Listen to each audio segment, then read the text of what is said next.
Saturday breakfast show. This is the entertainment segment. Of course, my name is Theophilus Ilama, and I have my co-host with me, Adebanke Odunui. How are you doing? Good morning. I'm fine. Thank you very much. And I'm very happy we have finally left the month of love. And now we're in the month meant for women. Okay, Finally, so all of the peppering has come to an end for now. which peppering? Singles peppering now that we don't have our own partners, husbands. Why are you peppered? I don't understand. I mean, with just too much pressure and everything. So, besides, looking at you, you look very handsome and very colorful this morning. I think it's actually the month of Theophilus, not the month of women. So, I don't know, but I'm sure happy. Thank God. Okay, so yeah, happy with the whole matter. Yes. Enjoyment. Enjoy. That's good. We allow it. So, of course, looking at what we are doing today, we are going to be talking about, of course, box office and all of that. And, of course, it's no news that the Nigerian film industry has grown exponentially over the recent years. Now, we now have movies raking in billions of naira. Who would have thought we could get to this level so quickly? These high-performing Nollywood films range from drama to action to comedy, and many Nigerians, more than ever before, watch homegrown movies, thereby choosing to support their own. However, how good are these so-called high-earning movies? Now, to talk more on this, we have Musa Alabi, the founder and CEO of Nollyfire. Of course, in just 2 years, Nollywire rather, in just 2 years, Nollywire has emerged as the top destination for Nollywood movie enthusiasts, changing how Nigerians discover and engage with films through curated filmographies and audience ratings. Of course, collaborating with industry giants like Prime Video, Filmhouse Group, Showmax, Netflix, Musa has curated premiere experiences and participated in promotion of major Nollywood releases. Musa Alabi is a visionary leader shaping the future of Nigerian cinemas. Thank you very much for joining us, Musa Alabi. All right, so that was a huge CV from your end. Very big, very big and impressive one. Very impressive, very impressive. And of course, so let's look at the box office earnings now. Recently, Funke Akindele's movie A Tribe Called Judah hit about 1 billion naira. Of course, has gone way more than that since then. It closed out at 1.4. 1.4, yes. And of course, Malaika as well, over 370 million. Yeah. So, what does this say about us? I think it's good news. It shows that Nigerian cinema is growing, even at a time when all around the world there is kind of like a drop, especially in Hollywood last year. Yes. Looking at the strike and everything. So last year was a good year for Nigerian cinema in streaming and even at the box office as well. So it was a good year despite everything. But the questions many people have asked is, who owns the money?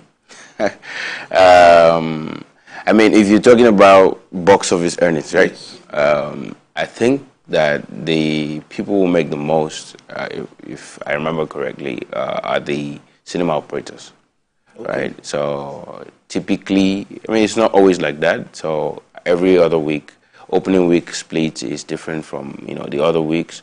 But overall, you can just say that whatever you earn at the box office, the operator, the cinemas, they take, let's say, 50%. So for Funke Akindele, for example, who made about 1.4 billion, so she might be collecting about 700 million thereabouts. So it's the deal varies. If Funke Akindele, I have clout, I know I will bring people for you, because the main way our cinema operators make money is from concessions. So, but if I am certain that, okay, I'm going to bring X number of people like you've never seen all year, so I can have leverage, Funke has leverage to negotiate better deals for ourselves, 100%. But still, you can just, for easy, this thing, you can just say 50% off top goes to the cinema operators. 50% goes to the cinema operators. So yes. what now comes to because there's also the place of the marketers. Yes, the marketers, the distributors. So typically as well, you can expect overall, 1/3 gets back to the producer, which now is Funke Akindele. So 1.4, we're expecting maybe, about 350-ish, 400 getting back to her. I mean, so after all is said and done, and now we're not even talking about taxes and all that. So it's but the real value of where box office really plays, in my opinion, to my knowledge, is that it helps in negotiations for that, the deals after the box office. Okay. So if you're negotiating with Prime Video, but you've not, your film did not release at the cinemas, you don't have a number to use.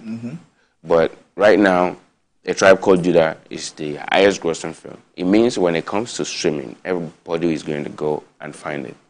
So every streamer will be fighting for it right now. And she'll have a number to use to negotiate. But for someone who is just going straight to streaming, if you accept you're good and you can convince them about the value of the IP, then there's no number to use, for that negotiation. But box office helps with that. Okay, so you mentioned that 50% goes to the cinemas. Yes. One cinema or the conglomerate of cinemas?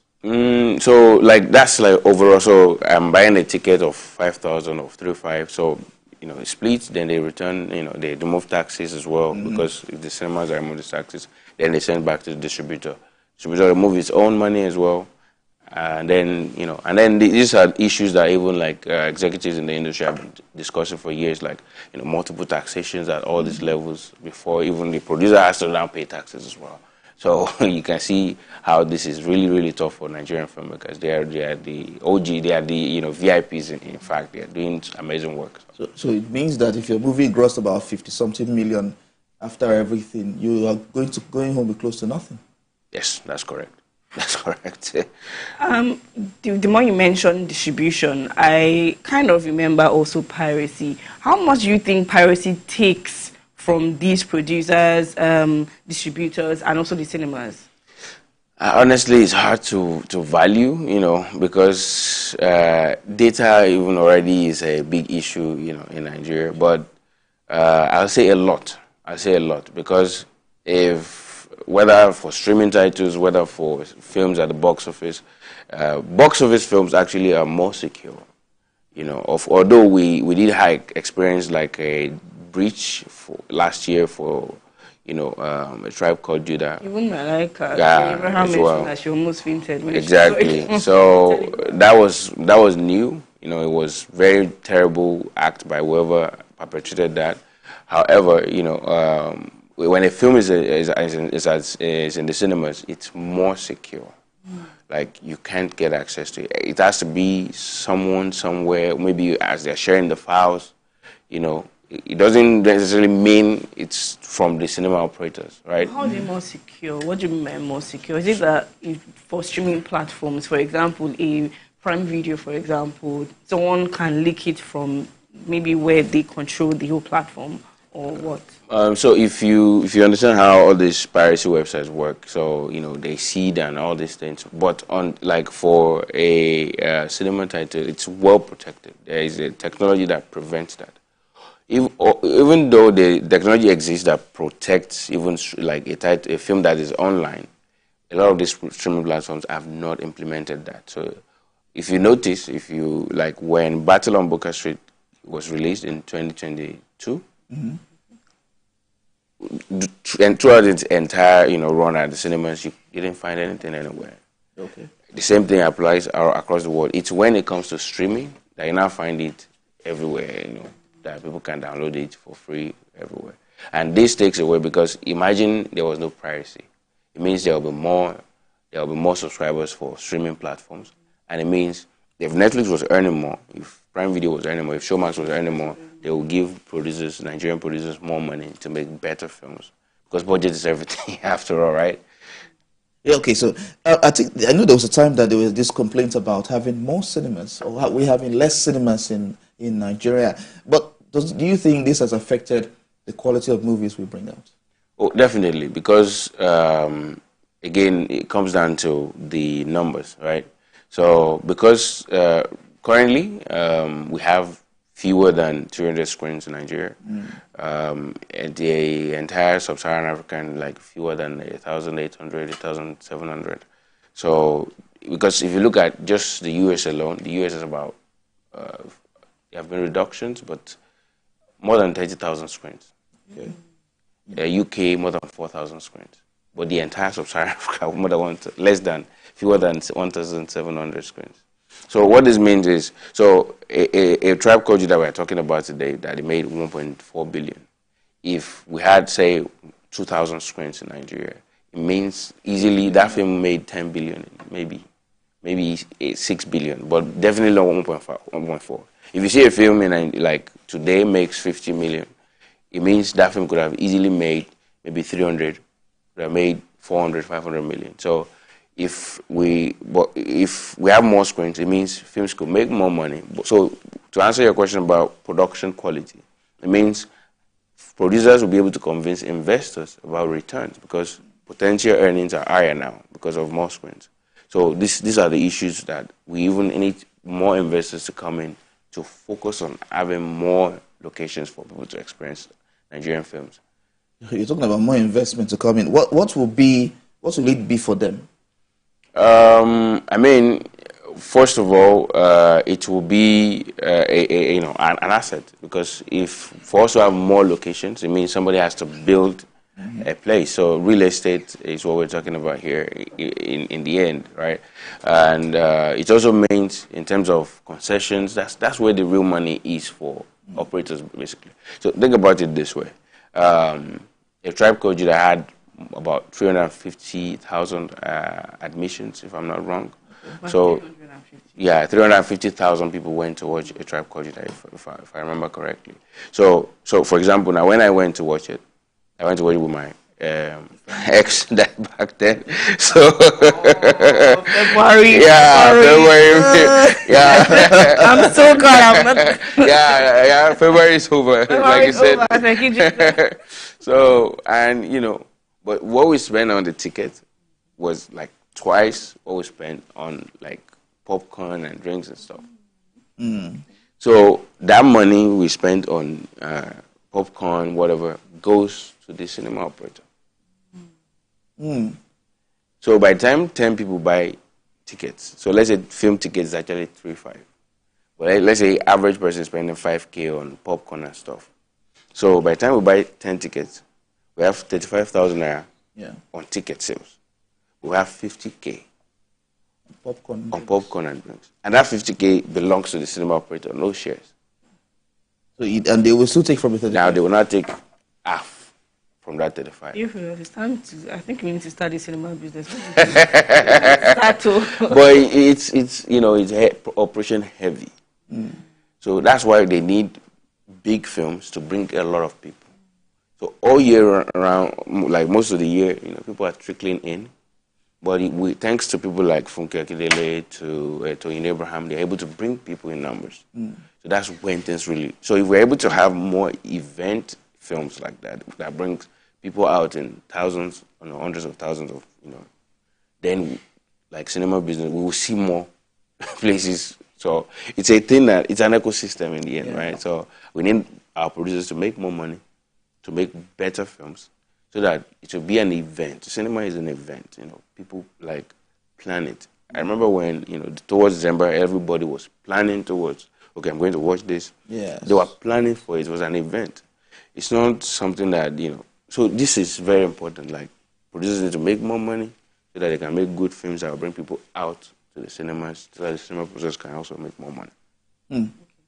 So, for the previous week, the last week of February, I looked at the box office ratings and I saw that Madam Web, the Hollywood movie, was #1, and our own movies were down and everything and all. I want to ask, let's make a comparison between Nigerian movies and Nollywood and Hollywood movies. Do you think that we're getting there? First of all, let me ask, which one takes gold for you? Do you like Hollywood movies, or are you a born and bred Nigerian Nollywood lover? Or you like Shori Bollywood? Excuse me. So, since we launched Nollywood, I've been more about Nollywood. There's something I've been saying that Hollywood is fine. Hollywood is fine. It's not that I'm not saying boycott Hollywood, but a lot of the Hollywood studios, they have huge budgets. And when we compare Nigerian films to a lot of these films, we're like doing a disservice. It's unfair comparison. You know, you have a Nigerian film that has a budget of like maybe 300 million, 200 million, 100 million. A lot of films have a budget of 20 million naira. And it's still the low budget film. Today, it's quite high. Many films get made with 10 million. Oh, okay. I mean, not today because these are way, way more expensive. But 60 million, let's convert to dollars. How much is 60 million naira today? So, like, but you go to Hollywood, yes, you know, low budget film, they call, you know, $1 million is low budget film. We were celebrating the budget of Black Book, you know, that the premiere, that, you know, $1 million budget. But it's nothing in Hollywood. So you can already see, and typically in Hollywood, there is like 50% of the production budget for marketing. So if you make a film for $100 million in Hollywood, typically $50 million will be used to market that film. So you can see, and it's about marketing. That's why Funke does this thing very well. All those things that you saw. I remember I was going in the bus in December. I was going to Ikeja, and the lady sitting beside me was playing some of the videos that Funke with the cast had made for, you know, to promote the film. To get the cast, these are very busy people with busy schedules. The actors are very busy. There are a lot of people that want to do stuff in December. So to get them to create all those content and push it out, you know, that's a lot of money. So for me, I think we're getting there. You know, like, I think we're getting there. In December, for like, Tribe Called Judah spent 10 weeks in the cinemas, and it dominated every week until like the 8th week when it dropped, I think, when Beekeeper came out. Yeah, Beekeeper. But you know, we were at a forum with cinema operators from all around Nigeria. Remember, we had this discussion. Yeah. And when Funke Akindele's movie came up, yeah, I remember. You understand? Everybody was excited. Like, it was like the only other film actually in that event that had that reaction was Beekeeper. Yeah, Tony Abraham, of course. Yeah. So we are getting the 100%. And when you now think about, like, we are doing this with a tiny bit fraction of the budget. Imagine if we had their money. Oh, don't even talk about it. So do we get to a point where cinema movie producers just collaborate to give themselves space so everybody can make money? Because I know that because Funke Akindele made money in the cinemas, many films that came out at the same time or even before her or after her couldn't make headway. I don't think anybody should give anybody space. You know, I mean, I thought we agreed that 2024 we're not going to give for anybody. So, I mean, if we look at the rest of the world, like, I know that we always feel like, there are too much films in Nigeria. Wait till they happen, like, but it's not like that. If you look at Hollywood, in fact, if you, in one time I was studying and I saw that Hollywood studios, because they have their own audiences, you know, they make sure that whenever they kind of like looking at what this other studio is making, and make sure that they have an option for their own audience at that time. So when this studio is releasing an animation studio, if you look last year, there was Across the Spider-Verse, and at the same time there was Teenage Mutants, we have the same vibe of, you know, cartoons and stuff. So you don't steal my audience. Then they came out with this other one for the kids to Migration.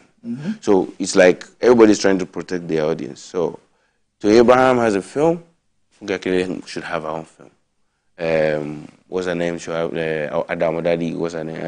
Mercy Aigbe should have her own film, so that they don't steal our audience. Well, Adamodadi actually did some. That did very well. Did very well because for the first time. Yeah, did very well. Outing did very well in cinemas, which is quite good. Well, so looking at what do you think is the talisman that these people have come to employ in making money in cinemas? I think it comes down to marketing. You know, marketing is because, so if I go back to why we started Nollywood, in fact, it was that, so we wanted to go into production. And I have little background in business development. I was like, okay, let's see what's even the film business. And then I saw, oh shit, sorry. Film business is like a risky business, like very, you know, risky. So you might not make your money back. So, okay, what's the problem? I saw two things. Distribution, because we have limited screens, so we can't distribute across Africa because of cultural differences. Then marketing. Many films are coming out and nobody knows about them. Wow. So a film that you don't know about, you're not going to watch. You're not going to plan to get your family to go watch. If you look at it, what really made A Tribe Called Judah successful was because people were excited about it. People knew about it. She was there everywhere. Like, you did not have a choice. You could not have avoid her. So, and the films that did the best in December were the three films that Funke Akindele, Tony Abraham, and Mercy Aigbe, they were out there. Like, and kudos to Nigerian female filmmakers, they don't joke about marketing. At all. They carry on for it. Like, Nigerian male filmmakers, they do a lot of work, they do amazing film, but they are more reserved when it comes to marketing. But the filmmakers, they will beg, anything they will do. They will, to drag you out to go and watch the films, they will do. And it always shows. What a man can do, a man can do. I mean, you already said March is we're in the month of women, yeah? Yes. So, yeah, definitely. So, looking at all of that, what do you think women in filmmaking in Nigeria have brought to the table that has made the industry so vibrant? Because in the past, we've had a lot of men. Before you know it, Biodun Stevens came up. Yep. More Abudu. Before you know it, we started having more women come up. Now, what do you think women have brought to the table? I mean, I don't know. I think they're just... honestly, I don't know, because they seem to do it better than the... So, which I think 2 weeks ago, Jide, who is our community manager, we were just going through the box office data of the top films. And if you really look through those numbers, like, I think 6 or 5 of the top 10 films in Nigerian box office were directed by women. The first 3, you know, Funke Akindele. The fourth one is Brotherhood, I think. Brotherhood. Yeah. No, okay. The fourth one is A Wedding Party. Wedding Party, yes. And then Wedding Party 2. So Wedding Party, I think Kemi Adetiba. So Kemi Adetiba, and I think the second one is Yakmalan, I think. So then you have Brotherhood, Jade Oshiberu. Gotcha, yeah. You know, you have Your Excellency in that list. Yeah. So if you really, by the time you look at it, women like own Nollywood. There was recently the CEO of Anaco Films, Editi, was at an event in the US, and they were asking, you know, how do we support female filmmakers in Nigeria? How do we give them more opportunities? And it was like, no, we like women own Nollywood. You know, if you look, even YouTube, everywhere, they like women dominate Nollywood. So I think they changed the game, literally. They changed the game. So, yes. They made it better, right? Yeah, they made it better. Okay, so, final question. In your opinion, in 2023, which was the best movie? And I'm not talking about money made or anything. And yes, you can also add streaming platforms, Prime Video, Netflix, and everything. What movie did it for you in 2023? Okay, so for me, I think the audience always, you know, the market decides. Me, okay.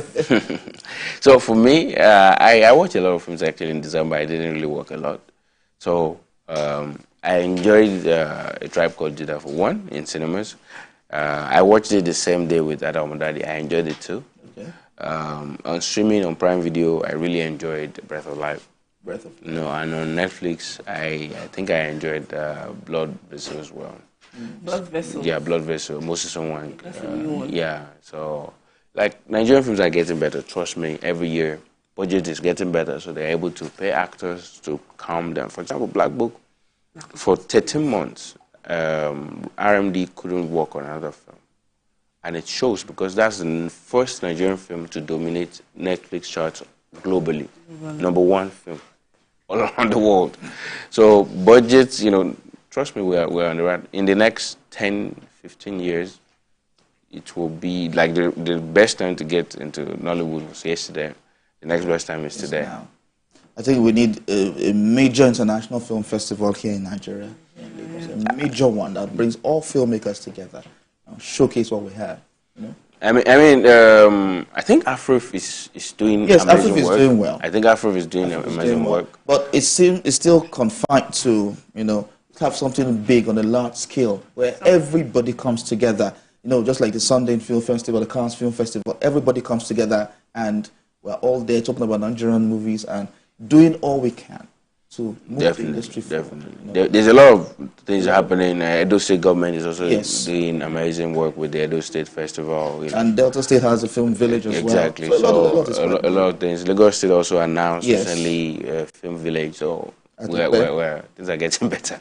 I think the Minister of Creative Industry was even like that we are going to bring our own, something like what you said, our own film festival. Definitely. So I hope it works out. Yeah, it will. I hope so too. It will. Thank you very much, Musala, before talking to us. Thank you very much, sir. Thank you so much, the CEO of Nollywire. Thank you so much for coming to talk to us. Yes, sir. Thank you. Thank you very much, Banker. All right.